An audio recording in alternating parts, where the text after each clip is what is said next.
Yahoo! My eyes dragged open, straining against the mild light. A young man stood over me. His grinning face lit up like it was his birthday. He was the first of them I'd seen out of uniform, wearing an outlandishly pink bow tie with matching suspender. Oh, I had a feeling it was going to be him. Ohayo! Good morning, sleepyhead. Good morning. It's not even morning. Why would you say that? What? I'm just playing with you. That being said, it is dinner time. I brought you your dinner. Ta-da! The man gestured extravagantly to the meal set up on the nearby table. I grimaced at the meager amount of food on the plate. I thought it might suck eating alone, so I got permission from the good old cat to let me keep you company while you eat. Thanks. That's very kind of you. Is this the amount of food we were rationed? Kinda. Kinda. Well, there was more food on your plate, but when I came to bring it to you, you were asleep, so I sort of ate a whole bunch of it. I'm starving. Why would you do that? I haven't eaten a proper meal in nearly 4 days.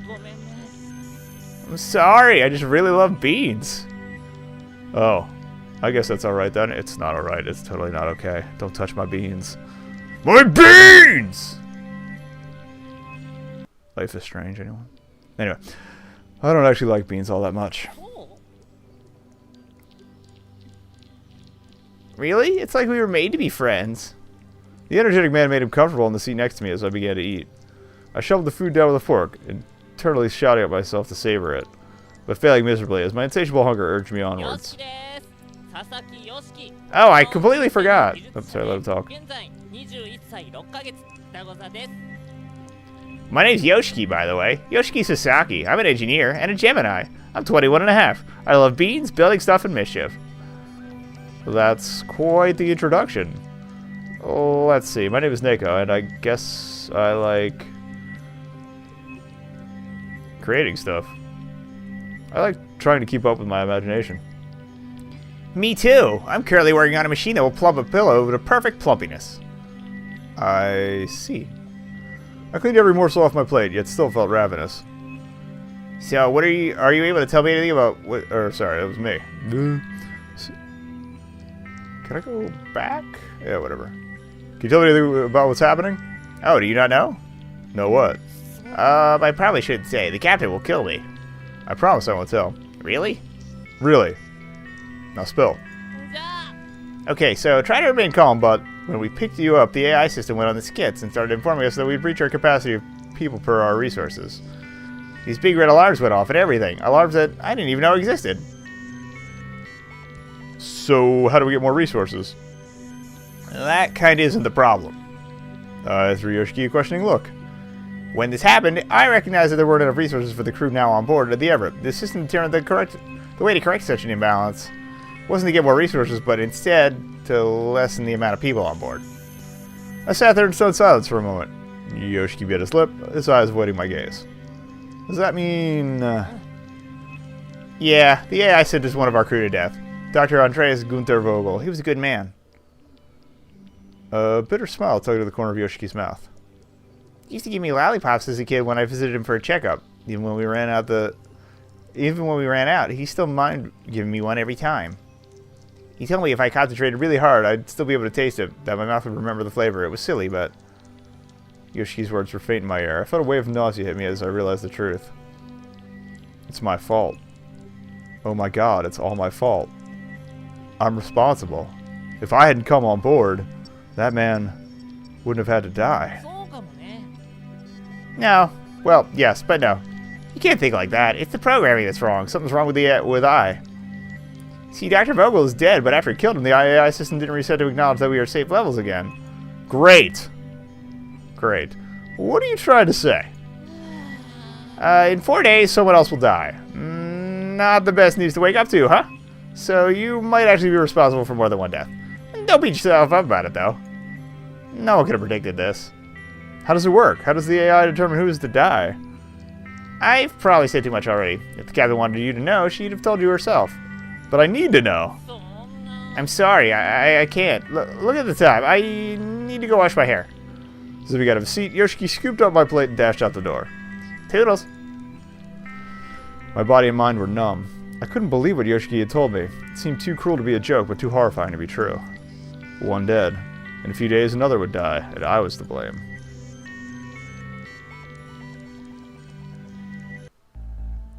I stared listlessly at the ceiling. I don't think I slept a single wink last night. How could I sleep with my thoughts in such disarray? Sharp knock at the door brought me back to my senses. Before I could even sit up, the captain appeared inside my quarters. She was the perfect antipode to my bedraggled appearance. Not a hair in her braid was out of place. I, on the other hand, no doubt looked exactly as I felt. Horrid. Good morning. I trust you slept well. Actually, not at all. Am I responsible for their deaths? The question that had burned all night in my mind stumbled out of my mouth ungraciously. Yeah. What? Heavens no. Yoshiki said that I was the one that triggered the game, that someone will die again in 4 days' time. Way to snitch! Way to snitch right off the bat, buddy! Oh. That child can never keep his mouth in a shut position. What Yoshiki says is nothing you need to concern yourself with. You would not be permitted to leave your quarters in any case. I opened my mouth to protest, but was cut short by the strange image of Ai phasing through my closed door and into my room. Ai's previous stiff posture was gone, replaced instead with an uncanny look-alike that was all toothy smiles, red eyes, and tilted head. A real horror show. Oh, no. That won't do at all. What do you want, Dai? I'm so dreadfully sorry, Captain, but I'm afraid that I simply can't permit you to have this player locked up. It wouldn't be a fair game to keep one of the players from playing. Especially given that you're all playing for your lives. Besides, I'm excited to see what our newest crew member will do. I have observed the others for so long that it isn't hard to predict how the results would turn out before, but now we have a wild card. I must insist, Dai. I can't trust them to simply wander around the ship. Unless you want to pass judgment right now, you should let them wander. My game, my rules. Kimiko grunted acquiescence through clenched teeth. Very well. Neko, you are free to leave this room and make this ship your home. Step out of line, however, and I will hold you personally responsible. Can someone please tell me what just happened? What happened to the AI from before? Would you care to do the honors, Kimiko? Neko, this is Dai. She's the corrupted program that is murdering my crew members in the name of saving resources. Murder is such a strong word. I prefer to think of it as following my core directive. Unlike some other systems around here, I actually do my job instead of rather than just smiling pleasantly and standing in corners. You mean I? Of course, that useless twit. I'm more of an artificial intelligence system than she'll ever be. Wait, I don't understand. How are there two personalities? That should be impossible. I am a program that was created to ensure we have enough resources to complete the mission, no matter what the cost. My code is at odds with that of the rest of the system, so I've taken over I to run the deletion game.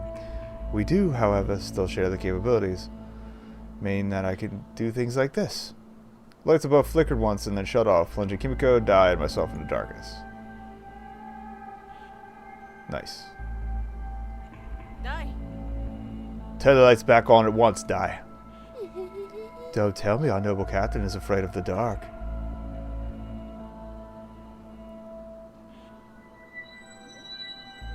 After a moment, the room was bright once more. So, you're an AI system with split personalities? I would rather be referred to as two separate AI systems that simply have to share an interface. If you can take over, why are you not the one controlling the interface all the time? Dai shrugged non-committally. Sometimes a girl needs to wash her hair, you know. That doesn't even make sense. Enough. If Neko must partake in the games, then Dai, you ought to explain the rules of the ongoing game. Gladly. First of all, welcome to the deletion game, Neko. The deletion game is designed to determine who the lucky crew member to be deleted is. This round of the deletion game started a few days ago, so you'll have to work hard to catch up to your competitors. Get on with it. I made this cute video to explain it. Take a look. Dai handed me a tablet and a film started playing. Sweet! I don't have to voice act this, do I? Maybe I do. Make 10 is played with 10 people. Each player is given a card numbered 1 through 10. Those are both numbered 4. Each player should transact with the others to make a 10. If you make 10, you are safe. The player with the smallest remaining card will lose.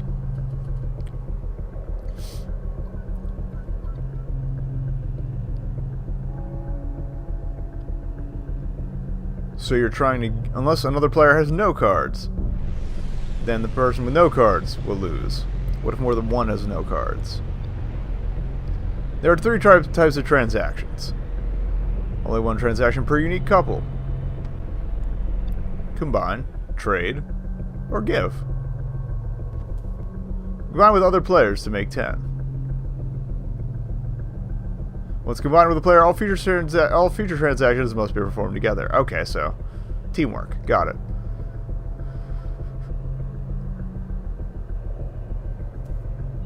And I guess this is the core game mechanic. Trades are used to swap cards with another player. Why would someone give up their 10, though? Players can give their cards to others. But then you have no card. Each transaction takes place as a terminal. There is 1 primary terminal. The primary terminal controls the transaction. Remember, the cards are digital, so there's no way to verify whether a person is telling the truth about their card number. Ooh. Ooh, I kind of like that. Remember, you will not be told of your final score until judgment occurs and the loser is revealed. That potential for deceit is really nice. Good luck. Star Fox General Pepper .wave.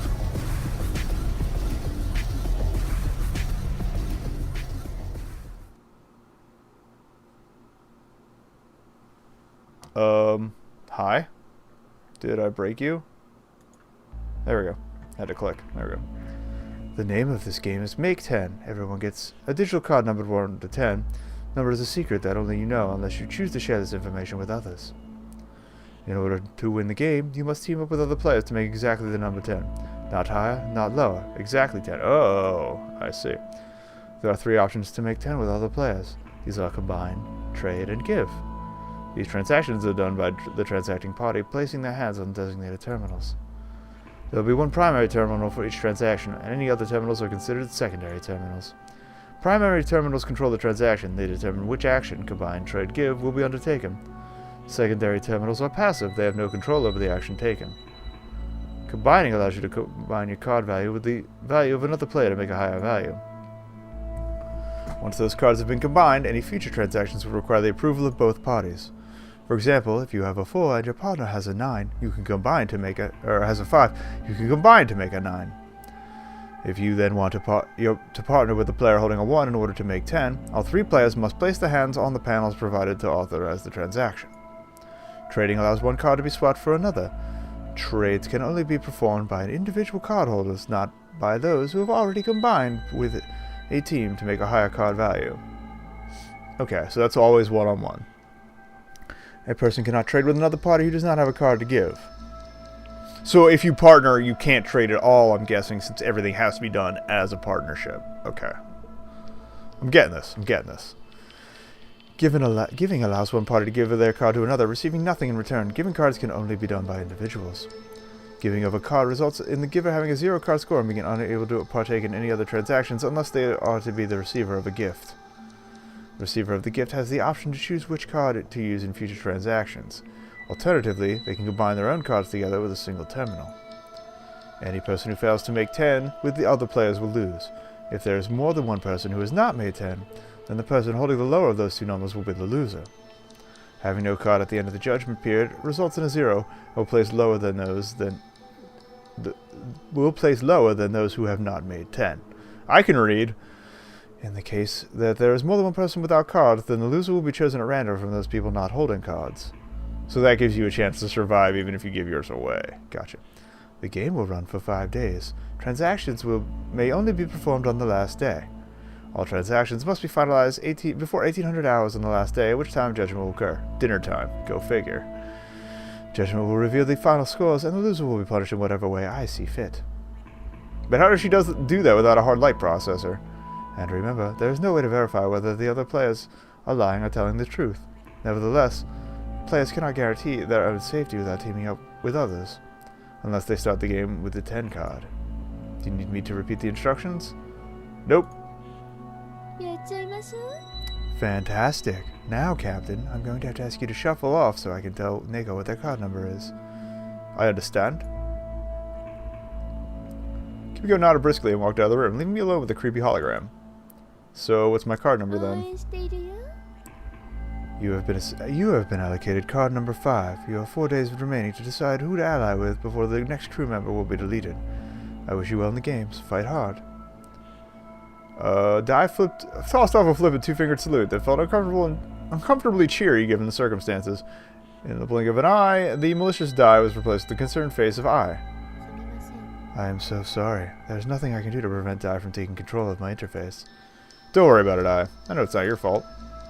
And neither is it yours. Pardon? After cohabiting with humans for such an extended period of time, I have some slight understanding of human psychology. You likely blame yourself for the deaths of the other crew members. Am I mistaken?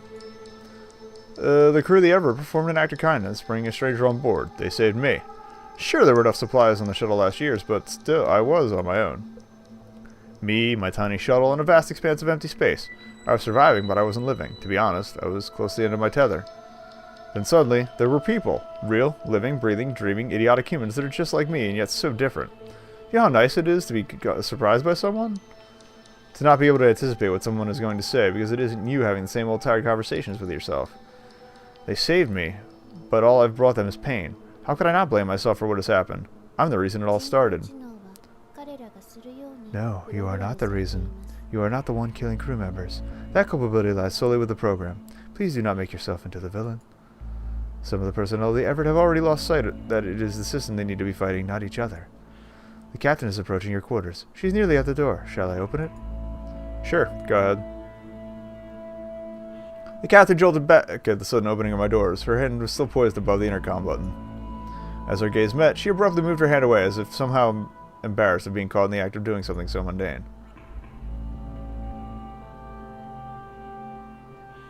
Neko, this is Corrupt, the Everett's navigation officer. Hello, it's lovely to meet you. Oh, you're the spitting image of your father, aren't you now? Thank you? Corrupt. He's going to escort you to lunch.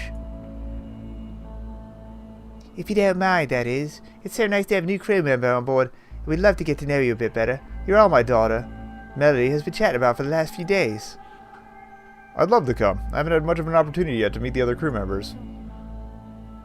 Good. Well, I've got duties to attend to, so I'll leave you in Corrupt's capable hands. The navigation officer gave the captain a cheery wave and bade me follow her down the hallway. How long is this prologue? This is a lot of content.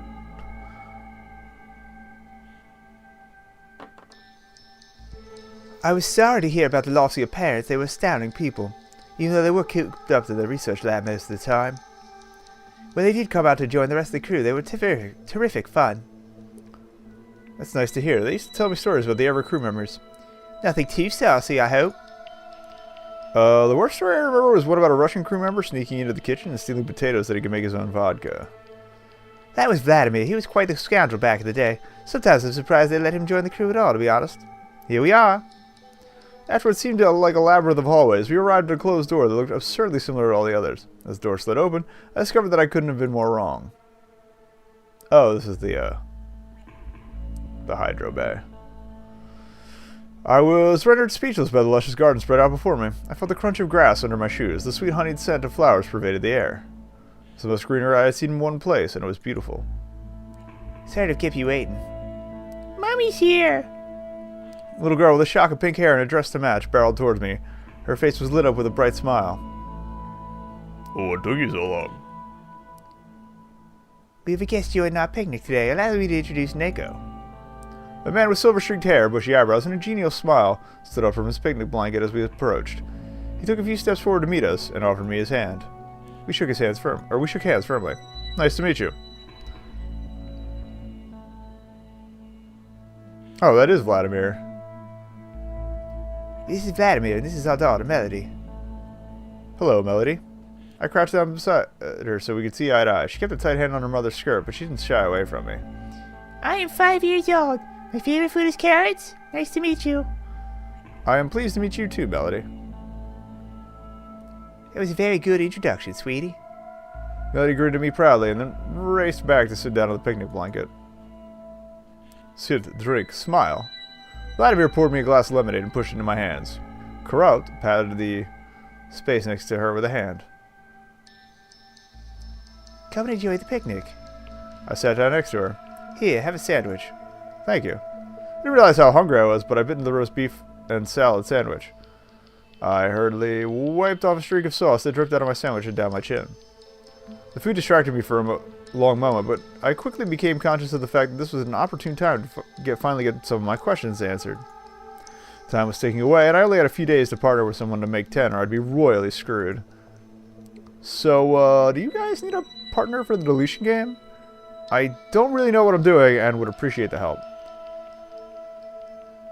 I don't mean to be rude, but we are here to enjoy our day together and not burden Melody with such thoughts.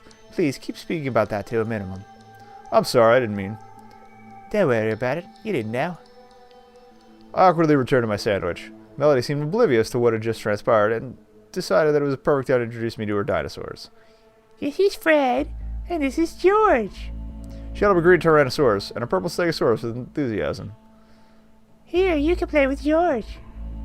Yes, yes, this is a fertile land and we will thrive. We will rule over all this land and we will call it this land. That's a silly name. Let's call it something else. Ah, curse your sudden but inevitable betrayal. I appreciate this reference. I know what we should do. We should climb trees instead. Really? The one time I'd get it to play with dinosaurs on a spaceship, and she wanted to play something else. What? Nothing. Right. We're off to climb some trees like the monkeys we are. Ready? Ready? Be careful not to damage the trees, Melody. You don't want to ruin Katashi's hard work. Yes, Mom. I turned around as Melody scampered off away from me. I gave chase. We were soon ducking and weaving through the small cluster of trees at the edge of the room. We spent the rest of the afternoon playing various games as her parents looked fondly on from the picnic basket. Okay, Melody, last game. Nako's probably tired and we need to get up, cleaned up for dinner soon. Okay, can we play one game of hide and seek? Got it. You go hide and I'll count. Be sure to shut your eyes. Mom, make sure Nako shuts their eyes. I will. Now off you go. Now off you pop. 1, 2, 3, 4. Nickel. 5. Yes? Listen, you're a good kid and we want to help you out if we can. Tell us your number, and if we can team up with you, we will. If we can't, then no harm done. We promise not to tell us all what your number is, okay? Tell him. You promise not to tell anyone else. Of course. My number is 5. I see. We can't help you out, I'm afraid. That's too bad. Thanks for asking in any case. Well, I better go find Melody. Ready or not, here I come. Oh, that was me. I'm sorry. Ready or not, here I come. Corrupt gave me a warm smile. I think it listed as corrupt. If I remember correctly, there's a thing in the donation levels on the Kickstarter where you actually get to name that, or they're doing a contest for it, but you get to name the parents and whatnot. As soon as I turned around, I noticed 2 pink pigtails sticking up from one of the flower bushes. It seemed Melody had forgotten to take her hair into account while hiding. I feigned ignorance and searched for a few minutes just to make her happy. Where's Melody gone? I can't find her anywhere. Melody? Melody? Where are you? Rosebush giggled obviously as I walked near it. Found you. I gave Melody a soft pat on the head and she squealed and ran back to her parents. I didn't think it was possible for people to have that much energy. I followed her back to the picnic spot at a trudge. She really wore me out. Vladimir and Corrupt had already packed up everything. The picnic basket had been thrown unceremoniously over Vladimir's... the picnic basket? The picnic blanket had been thrown unceremoniously over Vladimir's sturdy shoulders. That's alright, that's it. Time to go, Melody. I want to keep playing. Listen to your mother. She said we're going, so we're going. She huffed sulkily. Okay. Thank you so much for... what the heck was that? Thank you so much for joining us today. Corrupt pulled me into an unexpected bear hug. It was surprising but welcome. She squeezed me tightly before pulling away. Her hands were planted firmly on my shoulders as she looked me square in the eyes. If there's anything we can do for you, let us know. You're part of the Everett crew now, and that means your family. If you ever want to hear more stories about your parents or to spend some time with Melody, our doors are always open to you. You got that? Got it. Good. She tapped my shoulders twice encouragingly, and then released me. Now, I suppose you're also heading to the baths? If you go out this door to the right, you'll see a doorway covered in some cloth. That's the baths. If you get lost, just call I. She'll sort you out. Thanks. Hey, Nagobun here. Thanks for watching. If you like clicking stuff, try clicking some of the stuff that's on screen right now. It's mostly self-explanatory, though if you click the video, it should take you back one in the playlist. Unless there is no back one in the playlist, in which case, it won't do anything. If you're on mobile, none of it will do anything, because annotations don't work on there, and you're going to have to do things the hard way. Luckily, there's some links in the About section that should save you a little bit of trouble.